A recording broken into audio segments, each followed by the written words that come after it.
Who are you? Leave my husband. Not husband. Stop telling shit. Emma is my husband.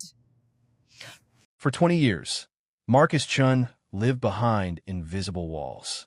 No handshakes at board meetings. No casual pats on the shoulder. No embrace from anyone, not even family. The tech CEO who revolutionized Silicon Valley was completely untouchable. Until one rainy night, when a young data analyst named Emma Brooks accidentally reached for his hand during a system crash emergency. That single moment shattered 2 decades of isolation. But the path to that moment, and what came after, would change both their lives forever. Don't forget to watch the full video so that you can understand important thing in the story. Share it, and tell me in the comment where you watch from. If you're enjoying Marcus and Emma's story, please like this video and subscribe for the next chapter. Drop a comment telling us what you think will happen when they first meet. In the gleaming towers of downtown Seattle, everyone knew the name Marcus Chun. At 35, he'd built TechVista into a billion-dollar empire, pioneering artificial intelligence solutions that transformed industries worldwide. Business magazines called him a genius. Competitors called him ruthless. But employees whispered something else entirely. He's the CEO you can never touch. It wasn't just a quirk or preference. Marcus Chun had an actual rule, documented in every employee handbook, posted in HR guidelines, enforced by his executive assistant. No physical contact. Ever. Conference rooms were arranged so Marcus sat at the head, 3 feet from the nearest person. His corner office had furniture specifically positioned to maintain distance. When signing contracts, he used electronic signatures. When awards required handshakes, he politely declined, and no one questioned it. Not anymore. The tech world had learned to accommodate Marcus Chun's boundaries. They assumed it was eccentric billionaire behavior. They didn't know the truth. They couldn't see the 7-year-old boy still trapped inside a brilliant man's body. Marcus hadn't always been this way. Old family photos hidden deep in storage showed a different child.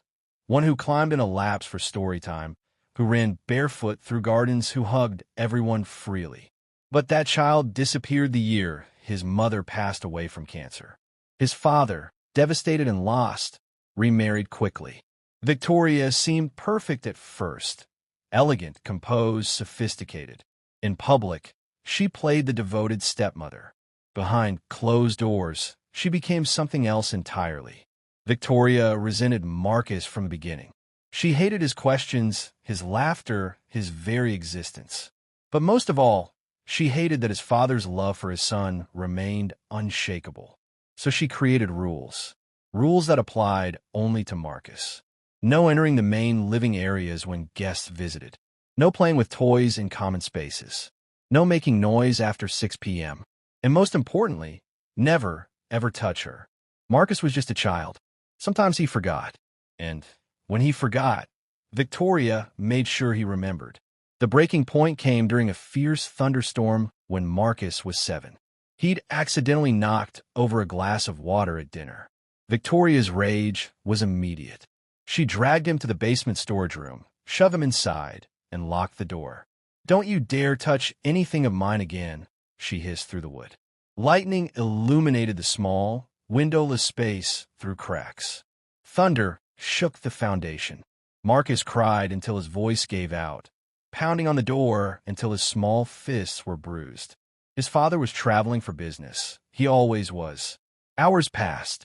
Marcus eventually curled into a corner, shaking uncontrollably, his mind fragmenting under the weight of terror and abandonment. When his father returned the next morning and discovered what had happened, he divorced Victoria immediately. But the damage had taken root too deeply. After that night, Marcus couldn't bear anyone touching him. Even gentle hands triggered panic attacks. His chest would tighten, his vision would blur, his heart would race until he thought it might stop. Therapists tried every approach.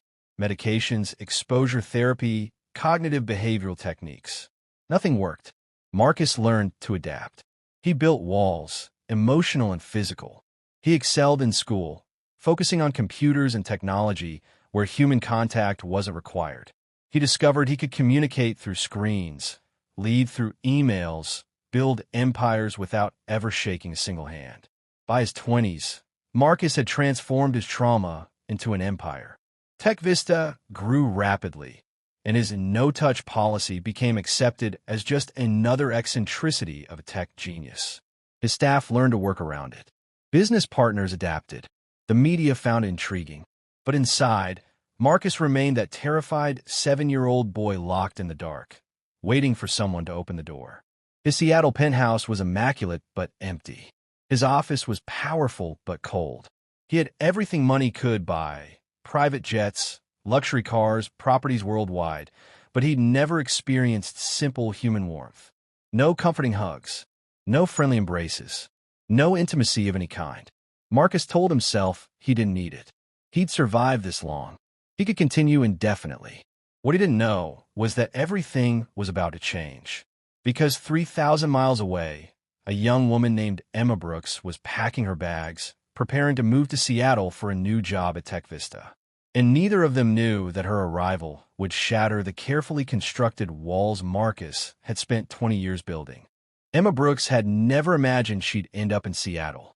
Growing up in a small town in Ohio, working in a family diner, scraping together community college tuition, none of it pointed toward a career at one of the world's most innovative tech companies.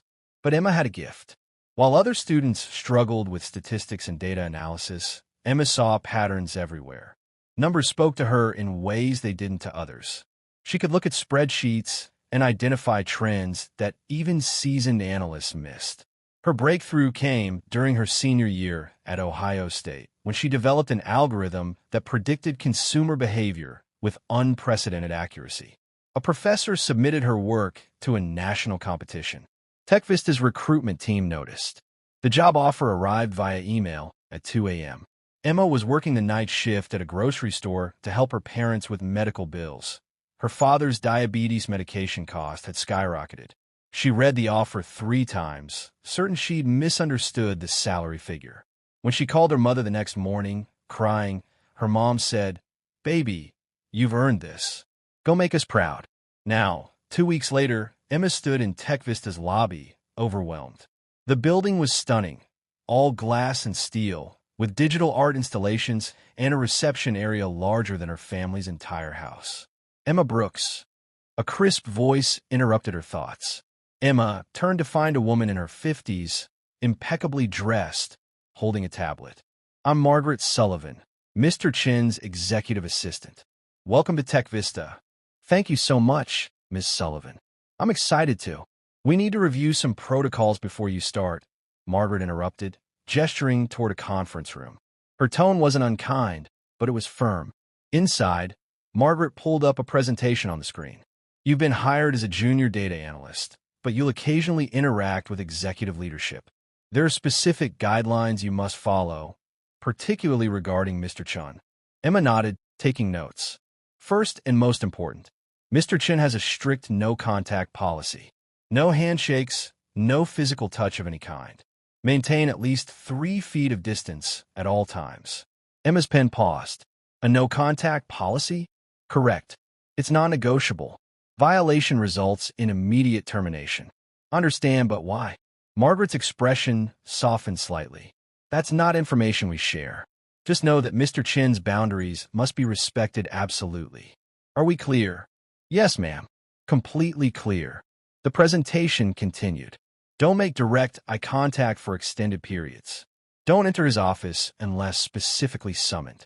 Don't speak unless spoken to in meetings." The list felt medieval, but Emma needed this job desperately. Her starting salary was more than her parents had earned combined in the last 3 years. She could pay off their debts, cover her father's medications, help her younger brother with college. She'd follow whatever rules necessary. Emma's first 2 weeks passed in a blur. The data analytics department was intense but exhilarating. She worked on projects analyzing user behavior patterns, market trends, and system efficiency. Her supervisor, David, was impressed. "You're good at this, Brooks," he said during a team meeting. "Really good. Keep this up, and you'll advance quickly." Emma threw herself into the work, often staying late. The Tech Vista building was beautiful at night, the Seattle skyline glittering through floor-to-ceiling windows, The office is quiet except for the hum of servers. She hadn't seen Marcus Chun yet. He worked on the executive floor, rarely descending to where junior analysts toiled. But everyone talked about him constantly. He arrived at 5 a.m. this morning. Someone would whisper. He rejected the Horizon merger proposal in under 3 minutes. Another would marvel. I heard he once fired someone for accidentally brushing against his shoulder, a particularly gossipy colleague claimed. Emma found the obsession strange. Yes, he was the CEO. Yes, he was brilliant. But he was also just a person, wasn't he? Her perspective changed during her 3rd week when a company-wide meeting was called. All employees assembled in the main auditorium. Emma sat near the back, notebook ready. When Marcus Chun walked onto the stage, the room fell absolutely silent. He was younger than Emma expected, mid-30s tall, with sharp features and tired eyes.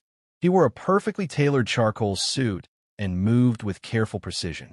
There was something in his posture, a guardedness, a constant vigilance, that made Emma's heart clench unexpectedly.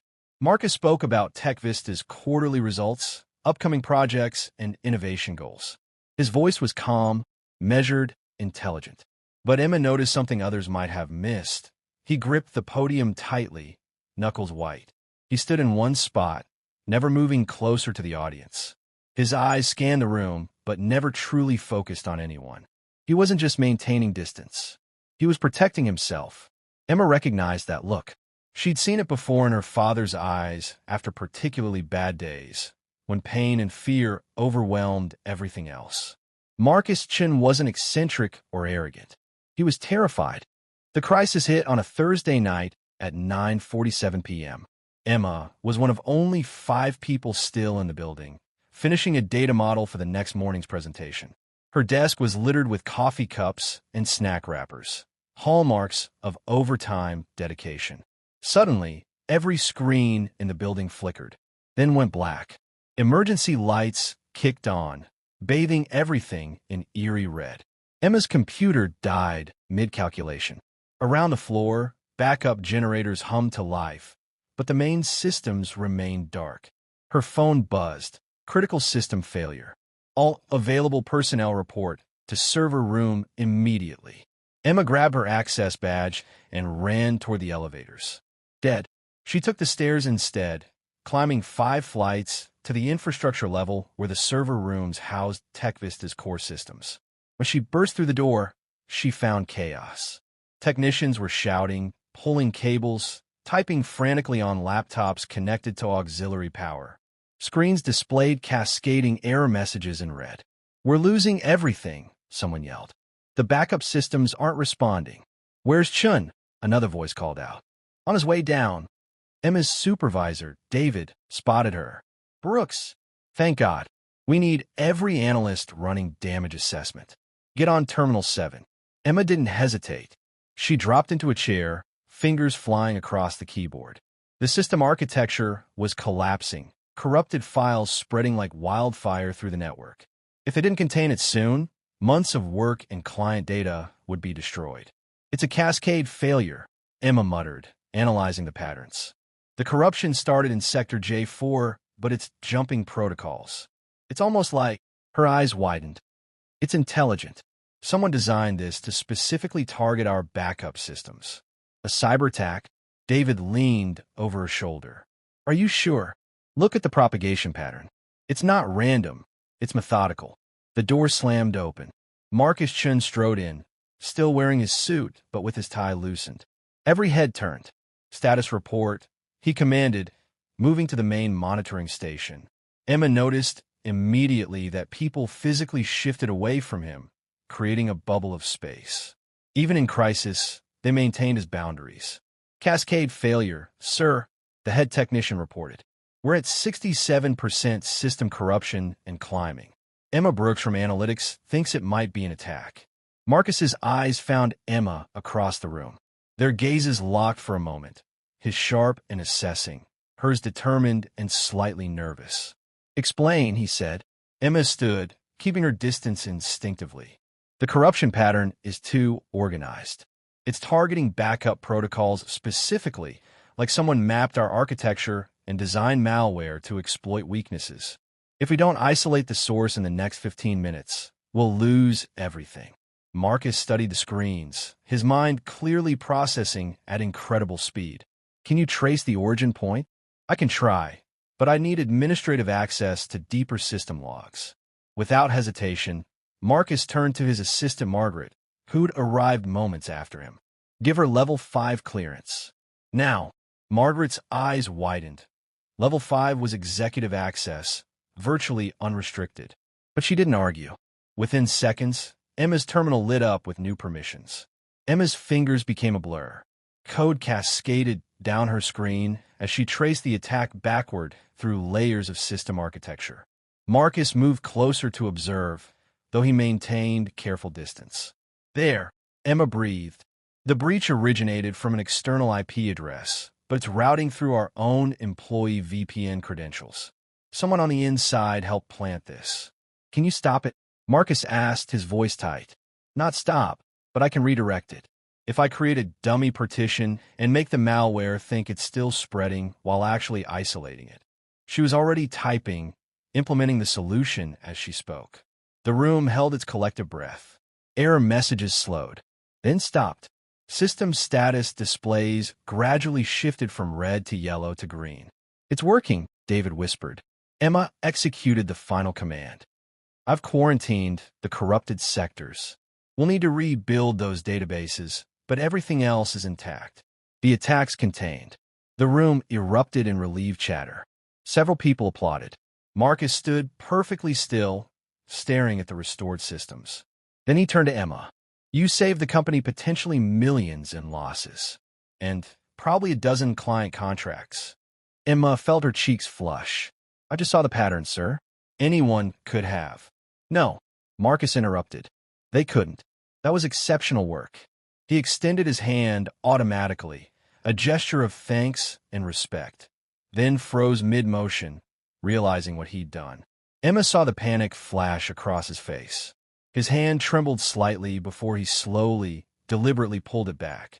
The moment lasted only seconds, but it felt eternal. I apologize, Marcus said stiffly. Old habit. No need to apologize, sir, Emma replied gently. I understand about boundaries. Something shifted in Marcus's expression. Surprise, perhaps, or relief that she wasn't offended or confused. Good work, Ms. Brooks, he said quietly, then turned and left the server room, Margaret following quickly behind. Emma stood there, her heart pounding, not from the crisis, but from that brief moment when she'd seen something vulnerable in Marcus Chen's eyes. The server room crisis made Emma somewhat famous overnight. By Monday morning, she'd been moved from her cubicle to an actual office, small, but with a door and a window. Her supervisor, David, congratulated her with a grin and a significant raise. Mr. Chun himself requested you be promoted to senior data analyst, David explained. He also wants you on the security task force investigating the breach. Emma's heart skipped. Working directly on Marcus Chen's radar felt both thrilling and terrifying. The security task force met twice weekly in a conference room on the executive floor.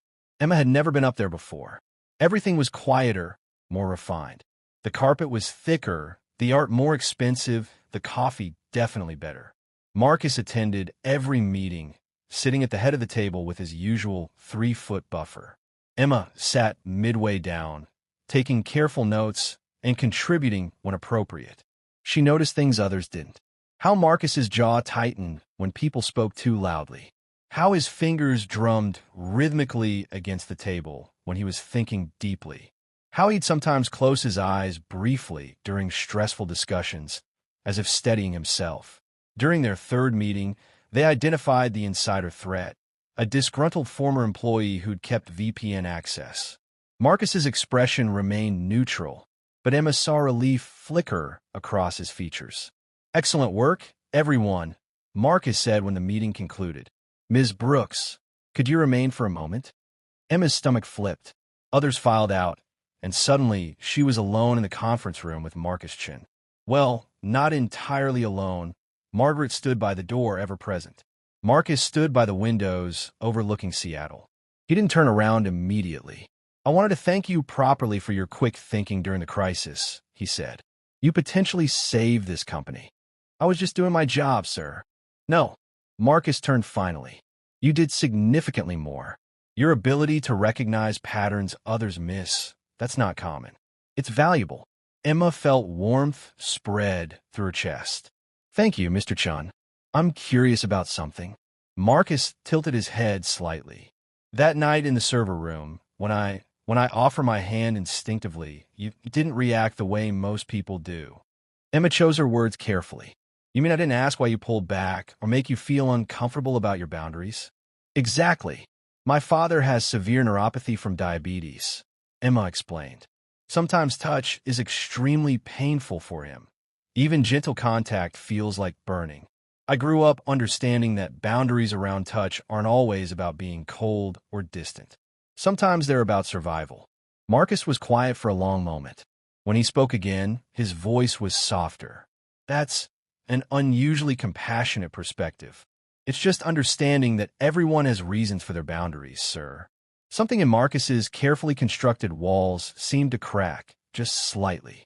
You may call me Marcus when we're in smaller meetings. The constant sir is unnecessary. Emma's eyes widened. By all accounts, Marcus Chin never allowed informal address. Are you sure? I am. Over the following weeks, something unexpected developed. Marcus began requesting Emma's analysis on various projects, often directly rather than through her supervisor. She'd receive emails late at night, questions about data patterns, requests for projections, sometimes just observations about system inefficiencies. Emma always responded thoughtfully, never pushing, never overstepping. She maintained the physical distance he required while building something else, intellectual connection. One evening, Emma was working late again, a habit she'd developed, when Marcus emerged from his office. She was in the small break room on the executive floor, making coffee. Ms. Brooks, he said from the doorway. Still here. Just finishing the quarterly analysis for tomorrow's board meeting, Emma replied, careful to stay on her side of the room. Would you like coffee? I just made a fresh pot. Marcus hesitated. The break room was small. Accepting would mean sharing closer quarters than usual. That would be acceptable, he finally said. Emma poured 2 cups, then placed his on the counter and stepped back. Marcus entered carefully, maintaining distance, and retrieved the cup. They stood on opposite sides of the break room, drinking coffee in comfortable silence. Emma gazed out the window at the Seattle skyline. It's beautiful at night, she murmured. I rarely notice anymore, Marcus admitted. That's sad. Beauty is important, even when we're busy. Marcus studied her curiously. You have an unusual way of looking at things. My mom always said that when life is hard, you have to notice the beautiful moments. Otherwise, what's the point? Your mother sounds wise. She is. Emma smiled. She works 3 jobs to keep our family afloat, but she still finds time to notice sunsets and laugh at bad jokes. Marcus's expression shifted. Not quite sadness, but something close. You're fortunate to have that kind of family. I am, Emma agreed. Then, carefully, did you have that once? The question was gentle, not prying. Marcus could have shut her down. Instead, he answered, once, a long time ago. The vulnerability in those 5 words struck Emma deeply. She wanted to cross the room, to offer comfort, but she understood that would be the worst thing she could do. Instead, she said simply, I'm sorry you lost it. Marcus met her eyes. Thank you. They finished their coffee in understanding silence, and when Marcus returned to his office, Emma noticed his shoulders seemed slightly less tense. Marcus Chun had a fiancée. Emma discovered this fact during her 2nd month at Tech Vista when a stunning woman in designer heels swept into the executive floor like she owned it. Where is he? The woman demanded at Margaret's desk. Ms. Winters, Mr. Chun, is in a meeting. I don't care. Tell him Vivian is here. Emma watched from her office as Margaret reluctantly knocked on Marcus's door. Moments later, the woman, Vivian, entered without waiting for permission. Who's that? Emma asked David later. Vivian Winters, fashion industry royalty. She and Marcus have been engaged for 2 years. David lowered his voice. Personally, I don't think they're right for each other, but what do I know? Emma felt an unexpected twist in her stomach. Of course Marcus was engaged. Brilliant, wealthy, handsome. Why wouldn't he be? She threw herself back into work, trying not to wonder about Marcus's personal life. Vivian became a regular presence. She'd arrive unannounced, treating the executive floor like her personal runway. Emma noticed that Marcus never seemed particularly happy to see her. His jaw would tighten. His responses would become clipped. One afternoon, Emma was delivering a report to Marcus's office when she overheard raised voices inside. "I don't understand why you won't let me announce our engagement publicly." Vivian's voice was sharp. "Do you know how embarrassing it is when people ask why we never appear together?" "We've discussed this, Vivian." Marcus's voice was tired. "I don't like publicity." "You mean you don't like being seen with me?" "That's not what I said." "Then what? Why won't you hold my hand in public? Why don't you touch me? Ever? I'm your fiancé, Marcus, not some business associate." Silence followed. Emma knew she should leave, but her feet wouldn't move. "Vivian, you knew about my boundaries when we agreed to this arrangement." "Arrangement?" Vivian laughed bitterly. "Is that what you call our relationship? An arrangement?" Emma finally forced herself to walk away, her heart heavy. An arrangement. That's what Marcus had called it. Not love, not partnership, an arrangement. Later that week, Emma was working late again when Marcus appeared in her office doorway. He looked exhausted. "Ms. Brooks, do you have a moment?" "Of course." Emma gestured to the chair across from her desk, though she knew he wouldn't sit. He remained standing, maintaining distance. "I wanted to discuss the consumer behavior analysis you submitted. Your projections for Q3 are concerning." They talked through the data, but Emma sensed Marcus had come for more than business discussion. There was something restless in his posture, something troubled in his expression. "Is everything all right?" Emma finally asked. "You seem stressed." Marcus's mask slipped slightly. "Is it that obvious?" "Only to someone paying attention." He was quiet for a moment. "May I ask you something personal?" Emma's heart rate picked up. "Sure. How do you manage expectations from people who care about you, but don't understand your limitations?" Emma considered carefully. "Is this about your fiancé?" Marcus didn't confirm or deny, but his silence was answer enough. "My father," Emma began slowly, "sometimes feels guilty that he can't do things he used to do. Can't hug us the way he wants, can't work, can't be the provider he thinks he should be. My mother told him once, 'I didn't fall in love with what you could do. I fell in love with who you are.' That distinction matters." Marcus absorbed this. And if someone only cares about what you can provide, the status, the lifestyle, the appearance of success, then they don't love you. They love the idea of you. The words hung in the air. Marcus's expression was carefully neutral, but Emma saw pain flicker behind his eyes. "Thank you for your honesty, Ms. Brooks." "Emma," she said impulsively. "You call me Ms. Brooks, but we've worked closely for weeks now. I prefer Emma." Marcus's lips curved slightly, almost a smile. "Emma, then." Hearing her name and his voice felt oddly intimate. The next day, everything changed. Vivian arrived at the office with a photographer and journalist in tow. "Surprise," she announced, bursting into Marcus's office where he, Emma, and two other executives were meeting. "Seattle Magazine is doing a feature on power couples, and we're going to be on the cover." Marcus stood slowly. "Vivian, we discussed this. I said no to the interview." "I know, darling, but I thought if they were already here, you'd reconsider." She moved toward him, and everyone in the room tensed. Marcus backed up subtly. "No, I want them to leave." "Marcus, don't be difficult." "I said no." His voice was firm but controlled. "Margaret, please escort these people out." Vivian's face flushed with anger and embarrassment. "You're humiliating me. You're humiliating yourself by not respecting boundaries I've clearly established." The journalist and photographer were quickly ushered out. Vivian stood frozen, trembling with rage. "This is about her, isn't it?" Vivian's eyes landed on Emma, the little analyst who suddenly has access to you. Emma's breath caught. "This meeting is over," Marcus said coldly. "Everyone out." Emma gathered her materials and left quickly, but she caught Vivian's venomous glare as she passed. She just made an enemy. Vivian Winters was not accustomed to rejection or competition. From childhood, she'd been groomed for a life of luxury and influence. Beautiful, connected, and calculating, she viewed Marcus Chun as the ultimate prize, a brilliant billionaire who could elevate her status to unprecedented heights. The engagement had been strategic, arranged by their families who saw mutual benefit. Marcus provided wealth and prestige. Vivian provided social polish and connections. Neither had pretended it was about love. But Vivian had assumed she'd be the most important woman in Marcus's life. Now, inexplicably, a nobody data analyst from Ohio was threatening everything. She'd seen how Marcus looked at Emma, not with desire, exactly, but with something worse.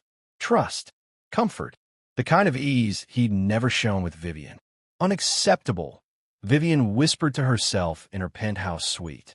She scrolled through her phone, pausing on photos of her and Marcus at charity galas.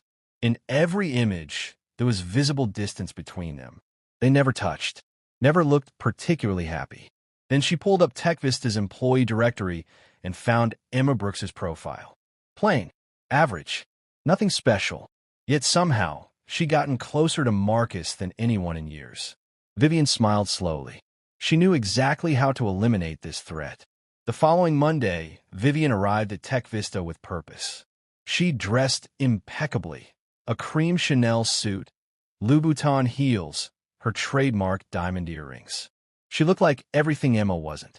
She found Emma in her small office, buried in spreadsheets. Emma Brooks. Vivian's voice was honey-sweet. Emma looked up, surprised. Ms. Winters, how can I help you? May I come in? Without waiting for answer, Vivian entered and closed the door. I wanted to apologize for the other day. The magazine situation was poorly handled. Oh, that's all right. It wasn't. I also wanted to thank you, Vivian continued, sitting elegantly in the guest chair. Marcus told me how you saved the company during the cyber attack. That was impressive. Emma felt uneasy but couldn't pinpoint why. I was just doing my job. Still, Marcus doesn't praise people lightly. He must think highly of you. Vivian's smile didn't reach her eyes. That's actually why I'm here.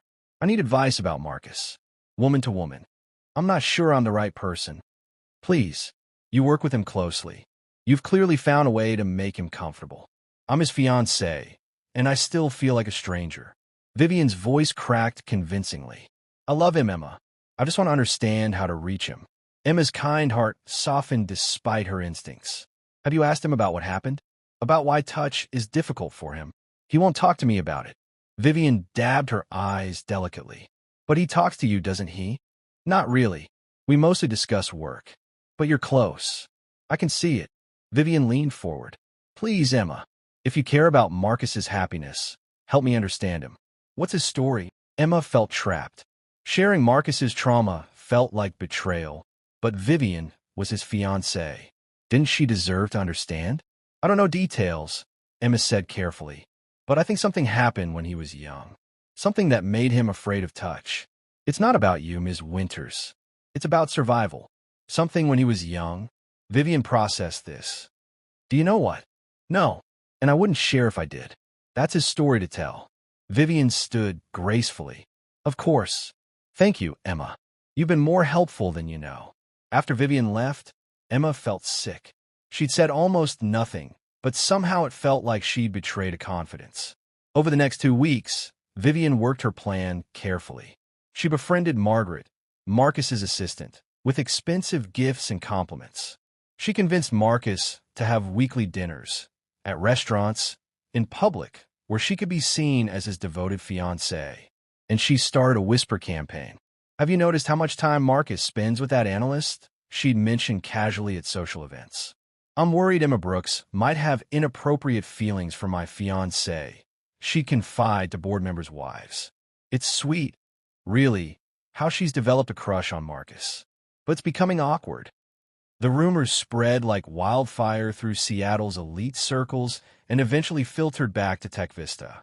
Emma remained oblivious until her friend in HR pulled her aside. Emma, be careful. There are rumors circulating about you and Mr. Chun. What? That's ridiculous. We're just colleagues. I know that. You know that. But Vivian Winters is very influential, and she's making you look like you're chasing her fiancé. Emma felt her world tilt. Why would she do that?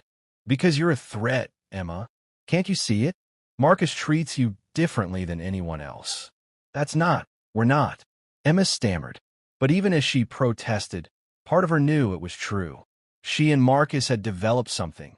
Not romantic, exactly, but significant. A connection that somehow bypassed his carefully constructed walls. And that made her dangerous to Vivian's plans. The trap was being set. Emma just didn't know it yet. That Thursday, Marcus requested Emma come to his office to discuss a new project. When she arrived, Vivian was already there, standing by the window. Emma, perfect timing, Marcus said. I was just telling Vivian about the consumer AI project. She had some questions about the data collection methods. Emma felt uneasy but smiled professionally. Of course. What would you like to know? As Emma explained the technical details, Vivian watched her carefully, noting every glance Emma exchanged with Marcus, every moment of comfortable communication. When Emma left, Vivian turned to Marcus with calculated tears. Marcus, I need to tell you something difficult. I think Emma might be stealing company secrets. Marcus stared at Vivian, his expression unreadable. That's a serious accusation. What evidence do you have? Vivian had prepared for this. She pulled out her phone, displaying a series of screenshots. I've been monitoring some tech industry forums. Look at this thread. Someone with the username DataEagle23 is posting detailed information about tech. Retry. Continue. Vista's upcoming AI project.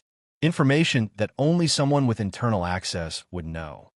Marcus studied the screenshots. His jaw tightened. The posts did contain proprietary information.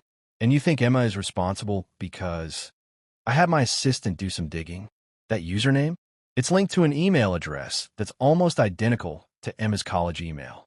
Plus, look at the timestamp on this post. 2:47 a.m. last Tuesday. According to building security logs I requested from Margaret, Emma was working late that night. She was the only analyst on the executive floor. Marcus's expression remained carefully neutral, but Vivian could see doubt creeping in. This is circumstantial, Marcus said. Is it? Vivian's voice was soft, poisonous. Marcus, I know you trust her. I know you've gotten comfortable with her. But sometimes people aren't who we think they are. My father always said to trust data over feelings. Isn't that what you teach? Marcus was silent for a long moment. I'll look into it. Please do, before she does more damage. Vivian touched his arm. He pulled away reflexively and left the office with a satisfied smile. Marcus sat at his desk, staring at the screenshots. Everything in him wanted to dismiss Vivian's accusations immediately. Emma had shown nothing but integrity. She'd saved the company during the cyber attack. She'd never been anything but professional and kind. But the data was concerning, and Marcus had learned long ago to trust evidence over instinct. He called Margaret. I need you to pull Emma Brooks's network activity logs for the past month. Quietly. That evening, Emma was working late, as usual, when her computer suddenly locked. A message appeared. System audit in progress. Please report to security. Her stomach dropped. She'd done nothing wrong, but being summoned to security never meant anything good. In the security office, she found Marcus, Margaret, and the head of IT security, James Chun, no relation to Marcus. Ms. Brooks, please sit, Marcus said. His voice was professional, distant, not the warmer tone he'd developed with her over recent weeks. Emma sat, her heart pounding. What's this about? James pulled up network logs on his screen. We're investigating a potential data breach. Someone has been posting proprietary information about our AI project on industry forums. Okay. Emma was confused. What does that have to do with me? The posts correlate with times you were working late and had access to the executive floor, Marcus said quietly. The username traces back to an email address similar to your college email. Emma felt like she'd been slapped. You think I'm leaking company secrets? I'm not accusing you, Marcus said, but his tone suggested otherwise. I'm investigating the evidence. Then investigate properly. Emma's voice rose. I would never betray this company. I would never betray you. Something flickered in Marcus's eyes, but he remained controlled. The evidence. The evidence is circumstantial at best. Yes, I work late. So do a dozen other people. And anyone could create a username similar to my old email. This is a setup. By whom? Marcus asked. Emma opened her mouth, then closed it. Accusing Vivian without proof would make her look defensive and desperate. I don't know, she finally said. But it wasn't me. I swear on everything I care about. My family, my integrity, my career, I didn't leak anything. Marcus studied her face. Emma met his gaze steadily, letting him see the truth in her eyes. James cleared his throat. Mr. Chun, there's something else. I did a deeper analysis of the forum posts. The writing style uses British spelling. Analyze instead of analyze. Behavior instead of behavior. Ms. Brooks's emails and reports consistently use American spelling. Marcus's posture shifted slightly. Continue. Also, the posts were made using a VPN routing through Singapore. Ms. Brooks has never logged into our systems from any international IP address. Whoever is posting this information is being very careful to hide their actual identity. I'm not a suspect, Emma asked. You remain a person of interest, Marcus said carefully, but the evidence is inconclusive. Emma stood, trembling with anger and hurt. I saved this company during the cyber attack. I've given everything to this job, and now you suspect me of sabotage based on circumstantial evidence? Based on someone's accusations. I have to investigate all possibilities, Marcus said. No, Emma shot back. You have to trust the people who've proven themselves trustworthy. But I guess your walls are still too high for that. The barb landed. Marcus flinched slightly. Emma walked to the door, then turned back. I don't know who's setting me up, but when you find out, I hope you remember this moment. I hope you remember that you chose to doubt me. She left before anyone could respond. Marcus sat in silence after she'd gone. Sir, James said carefully, my professional opinion, Ms. Brooks isn't our leak. The evidence against her is too convenient. Almost like someone wanted us to suspect her. Who would do that? Margaret asked. Marcus's eyes narrowed. He pulled out his phone and called Vivian. Darling, did you find the leak? Vivian answered cheerfully. How did you get those forum screenshots? Marcus asked. I told you, my assistant. Your assistant just happened to be monitoring tech forums and noticed posts about our proprietary AI project, a project we've kept under strict NDA. Vivian's pause was telling. I was trying to help. Who told you to look for leaks in the first place? No one. I was just concerned about protecting your interests. Vivian, Marcus's voice was cold. Did you create those posts yourself? Of course not. How could you even suggest? Because the evidence is too perfect, too convenient. Someone wanted me to suspect Emma specifically. Marcus, I understand you have feelings for that girl, but I don't have feelings for her. Marcus interrupted. But I do trust her. Something I'm realizing I don't do with you. He hung up before Vivian could respond.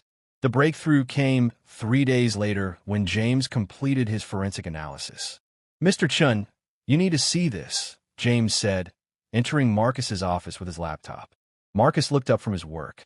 He hadn't slept well since the confrontation with Emma.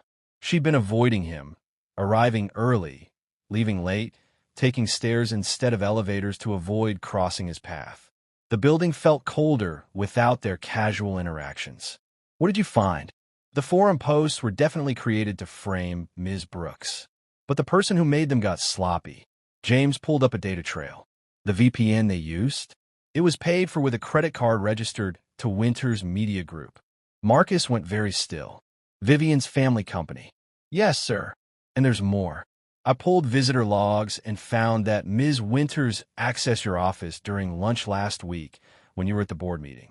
Security footage shows her photographing documents on your desk, including the AI project specifications that later appeared in those forum posts. Marcus's hands curled into fists. The betrayal cut deeper than he expected. Not because he loved Vivian, he'd never loved her, but because she tried to destroy someone Marcus had come to care about. Someone he trusted. Where's Ms. Brooks now? Marcus asked quietly.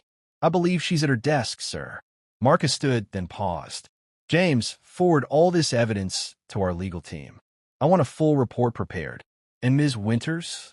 I'll handle her personally. Marcus found Emma in her office, staring at her computer screen, but clearly not seeing it. Dark circles shadowed her eyes. She looked exhausted and heartbroken. "Emma," he said from her doorway. She turned, and the guarded expression on her face felt like a knife to his chest. "Mr. Chun."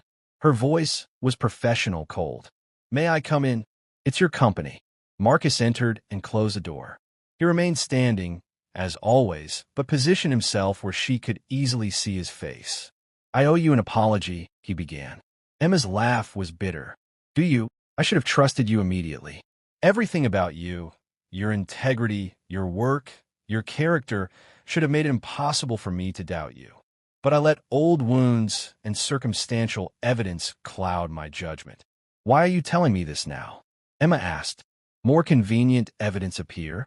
"Yes, actually." Marcus pulled out his phone and showed her the forensic report. "Vivian created those forum posts. She was trying to frame you." Emma read the report, her expression shifting from anger to vindication to exhaustion. "Why would she do that?" "Because she saw you as a threat." "A threat to what? Her engagement to you?" "Marcus, we're just colleagues who—" Emma stopped, then laughed sadly. "We're not even that anymore, are we?" Marcus felt something crack inside his chest. "I like us to be. If you'll allow it, allow it." Emma stood, her eyes flashing. "You suspected me of corporate espionage. You questioned my integrity based on nothing but a jealous woman's accusations. And now you want things to go back to normal." "No," Marcus said quietly. "I want to earn back your trust, however long it takes." Emma stared at him.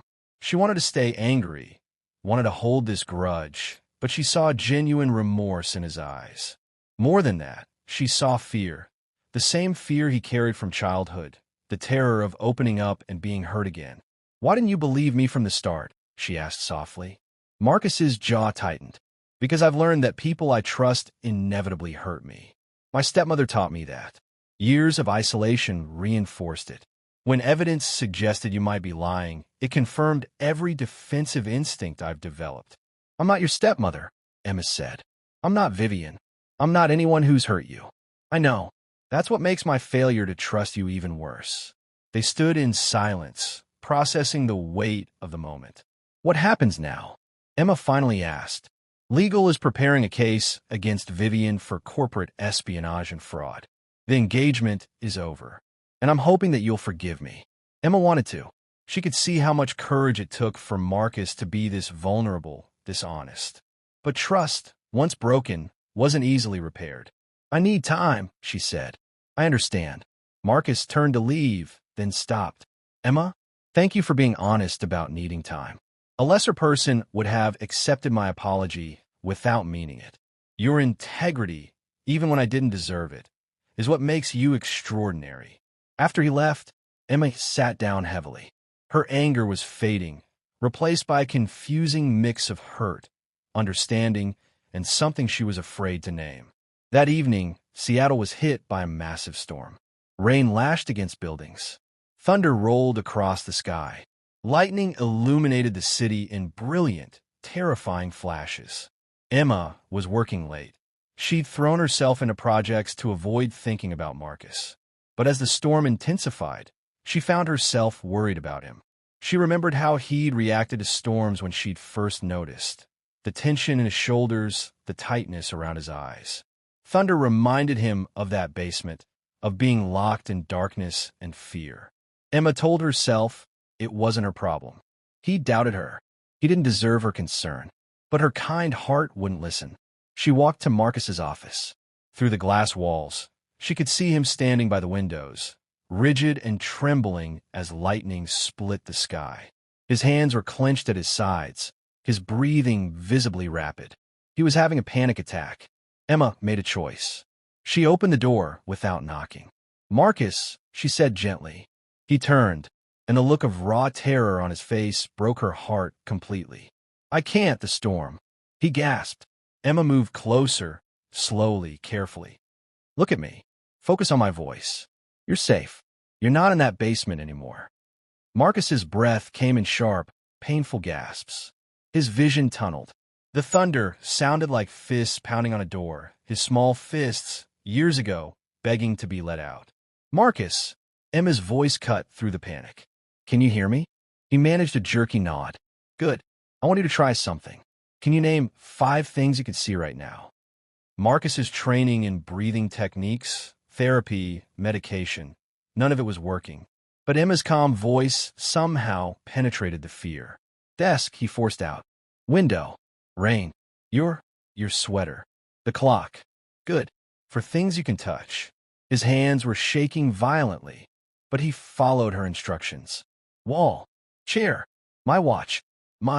You're doing great. 3 things you can hear. Thunder, he gasped. Your voice. The rain. 2 things you can smell. Coffee. Your perfume. No shampoo. 1 thing you can taste. Copper. Fear tastes like copper. Emma's heart clenched, but she kept her voice steady. You're here, Marcus. You're safe. The storm can't hurt you. His breathing was slowing fractionally. He closed his eyes. Don't close them, Emma said quickly. Stay with me. Stay in this room, this moment. Marcus's eyes snapped open, locking onto hers.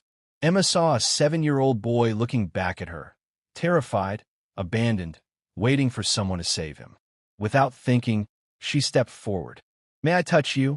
Marcus's body screamed at him to say no, to retreat, to protect himself. But something in Emma's eyes, the same gentleness that had always made him feel safe, made him whisper, yes. Emma moved slowly, telegraphing every movement.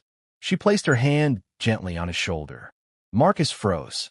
His entire body went rigid, but instead of panic, he felt warmth, steadiness, safety. You're okay, Emma murmured. I've got you. The dam broke. Marcus's knees buckled, and Emma caught him, guiding them both to the floor. He collapsed against her, trembling violently, and for the first time in 20 years, Marcus Chun let someone hold him through his fear. Emma wrapped her arms around him, one hand rubbing slow circles on his back. It's okay. Let it out. You're safe with me. Marcus didn't cry. Not exactly. But his body shook with silent sobs, releasing decades of locked-away terror. Outside, the storm raged. Inside, Marcus finally found shelter. They stayed like that until the storm passed. Emma holding Marcus allowing himself to be held. The thunder gradually faded. The lightning grew distant. The rain softened to a gentle patter. When Marcus finally pulled back, his eyes were red, his face pale, but something in his expression had changed. The walls had cracked. I'm sorry, he rasped. Don't apologize for being human, Emma said softly. You came even after what I did. After I doubted you. Emma smiled sadly. I tried not to. I was angry, hurt. But then I saw you standing here, and I just couldn't leave you alone in this. Marcus looked at her, really looked at her. Why? Why are you so kind to someone who didn't deserve it? Because kindness isn't about deserving, Marcus. It's about choosing to see someone's pain and responding with compassion. Even when it's hard. Especially when it's hard. Something profound shifted in Marcus's chest.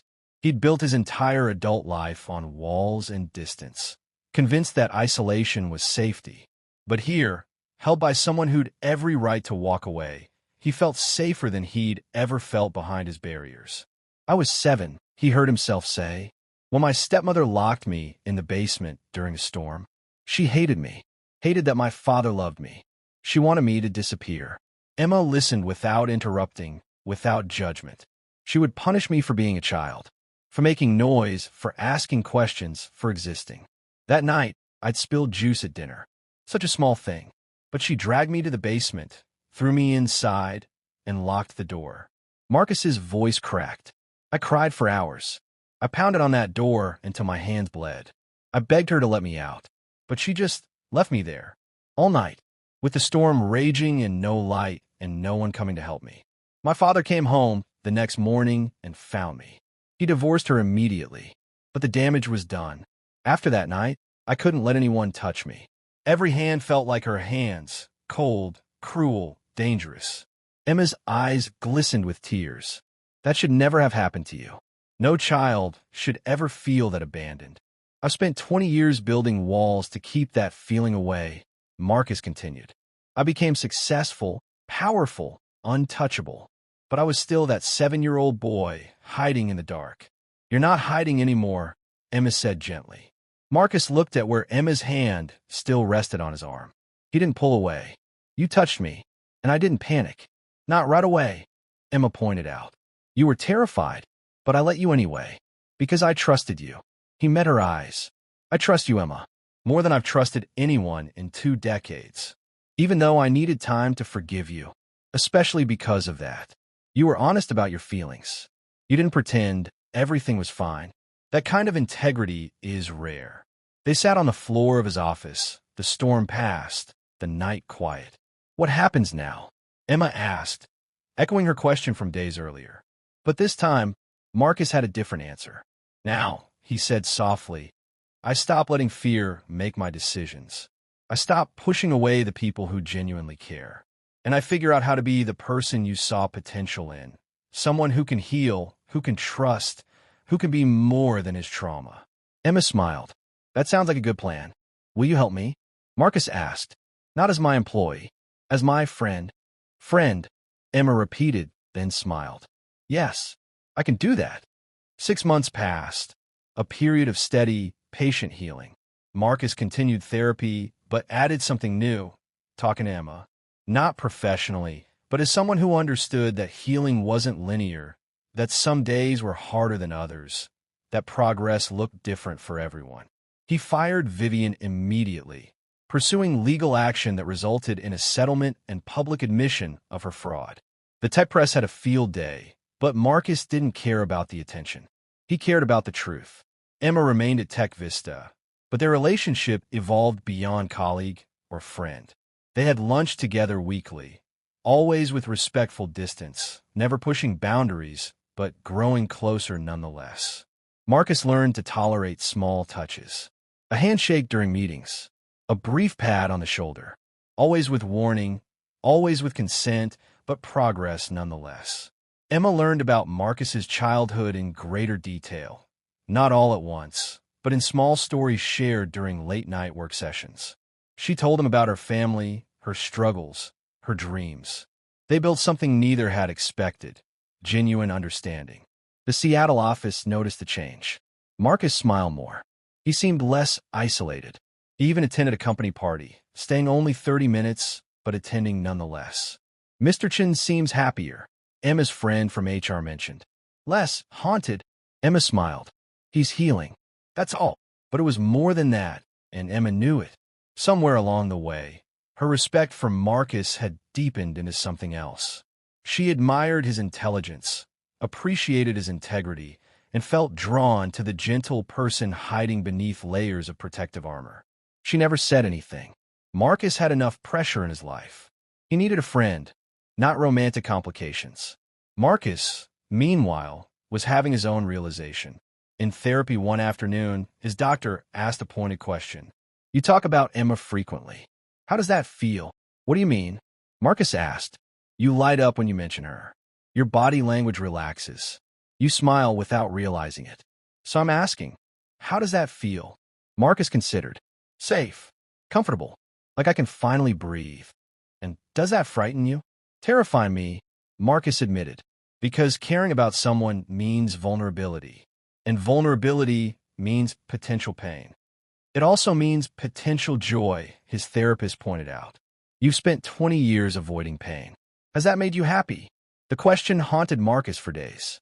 He watched Emma during meetings. The way she listened intently, contributed thoughtfully, treated everyone with genuine kindness. He noticed small things. How she brought coffee to colleagues having rough days. How she patiently explained complex concepts without condescension. How her eyes crinkled when she laughed. She was extraordinary, and Marcus was in love with her. The realization didn't come with panic. Not like he'd expected. Instead, it felt like coming home after a long journey. It felt right. But telling her? That was terrifying. The opportunity came during a late Friday evening. Most employees had left for the weekend. Emma was finishing a report in her office when Marcus appeared in her doorway. Do you have a moment? He asked. Emma looked up, smiling. Always. What's up? Marcus entered, closing the door behind him. He looked nervous, a rarity for him. I need to tell you something, and I need you to let me finish before you respond. Can you do that? Emma's smile faded, replaced with concern. Of course. Marcus took a breath. 6 months ago, you walked into my office during a storm and held me while I fell apart. You had every reason to walk away. I doubted you, hurt you, failed to trust you. But you stayed, and that moment changed everything. Emma opened her mouth, but Marcus held up a hand. Please, let me finish. For 20 years, I've lived behind walls. I convinced myself that isolation equaled safety. But you showed me something different. You showed me that real safety comes from trusting people who've proven themselves trustworthy. From being vulnerable with someone who treats that vulnerability with care. Marcus stepped closer, not quite within touching distance, but closer than he would have dared a year ago. Emma, you've become the most important person in my life. Your presence calms storms I didn't know I was still fighting. Your kindness reminds me that goodness exists in the world. Your integrity makes me want to be a better man. Emma's eyes widened. I'm in love with you, Marcus said simply. I don't know how to do this properly. I've never been in love before, but I know what I feel, and I needed you to know. You don't have to respond. You don't have to feel the same way. I just needed to be honest. The silence stretched between them. Then Emma stood and walked toward him. Marcus tensed reflexively, but she stopped just outside his comfort zone. May I touch you? She asked softly. Yes. Emma took his hands in hers. The first time they'd held hands intentionally, purposefully. Marcus's breath caught, but no panic came. Only warmth.